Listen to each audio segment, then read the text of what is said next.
Well, I'm back for another Arsenal video. Hold on. Let me make sure I'm in the correct attire real quick.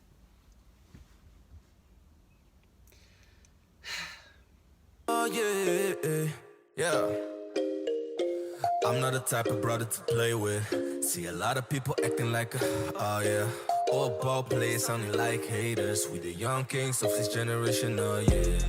Look, I really did not want to make another Arsenal video this week. Little self-care for me. But it's just been too much stuff happening at Arsenal where I had to make another video. So if you are an Arsenal fan, if you are enjoying these videos, at least leave a like, at least, drop me a comment on this video or something.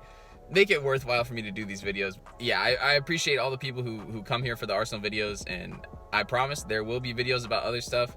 I'm planning to drop a NWSL preview video this weekend because the Challenge Cup starts this weekend, and I'm excited about that, and it's something not Arsenal to talk about, so that will be coming soon. But for now, we are going to make this video. So if you're an Arsenal fan and you've been liking the videos, make sure to like this. And if you have Arsenal friends, tell a friend about my channel and spread the word that this is a place you can get some Arsenal news. But anyway, yeah, let's get into it. So first I'll touch on the Brighton game. Again, didn't want to make a video about this because it was a particularly painful loss, 2-1 against Brighton. And Brighton has now done the double over Arsenal for the first time in their history as a club. So always exciting that Arsenal are, breaking new ground and helping other teams achieve records. It was also Brighton's first win of 2020. So another real high mark for Arsenal on that one.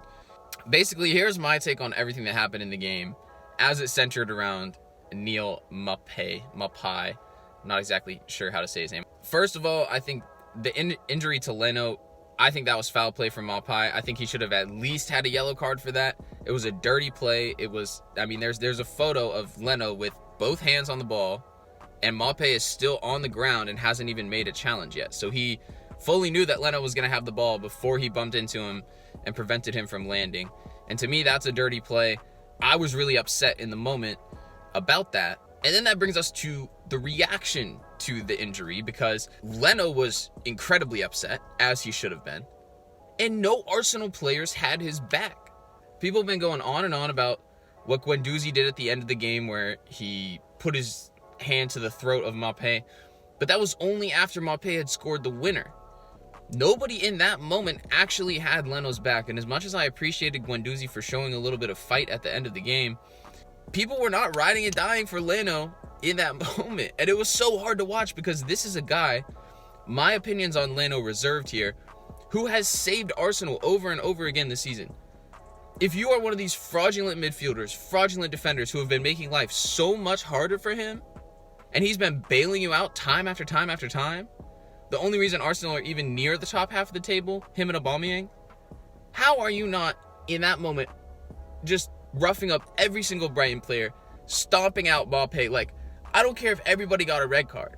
I would at least see some fight from Arsenal, because that is your savior all season, who just went down after a dirty play from this little rat Frenchman, and you can't even hold his back?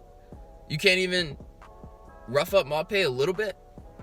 Kolasinac is out on the field. We saw how he defended Ozil when he was attacked by knife men. Like, so you're not scared of the knife men, but you're scared of Neil Maupay, or you're scared of getting a red card?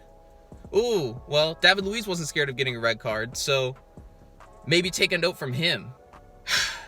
See, I told myself I wasn't going to get worked up. This is why I didn't do this. But anyway, I was upset about that.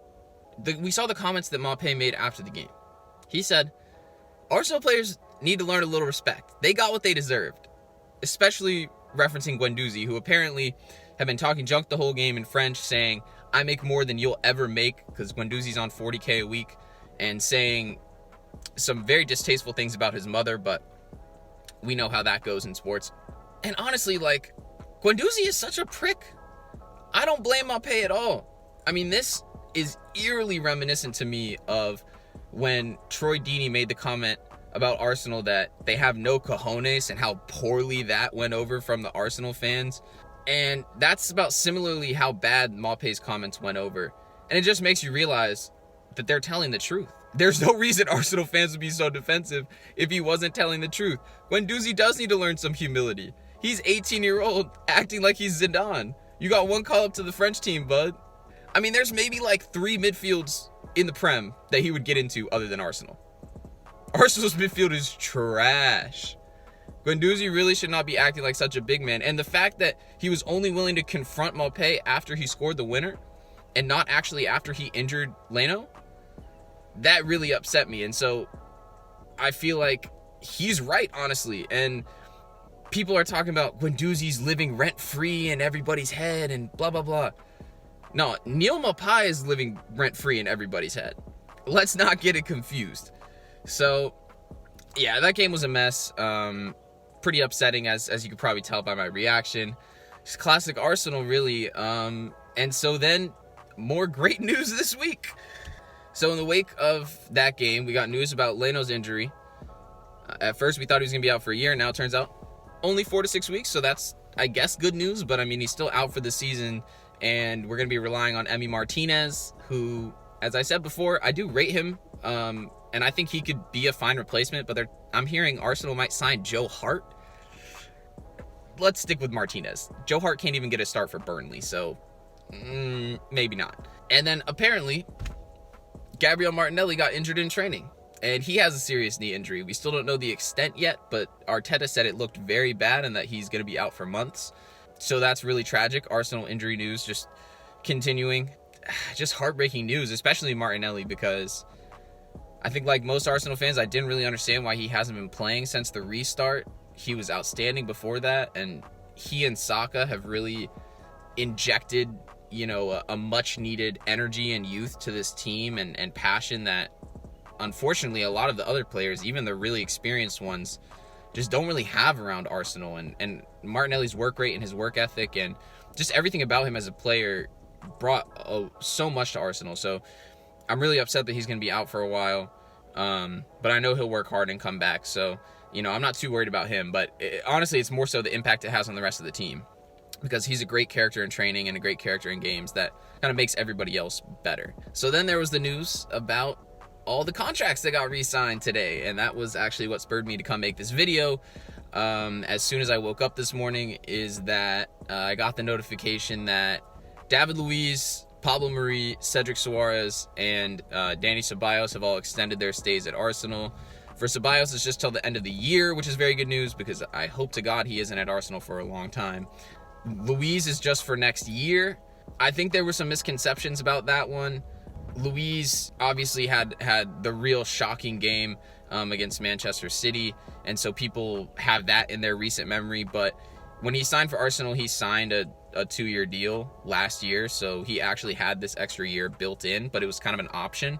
So basically, Arsenal just exercised the option. I heard some rumor that it might be on reduced wages, and if that's true, then I think that's actually a good deal. I said it in my Keeper Sell video, and yes, even after his last performance against City, I'm still sticking with that.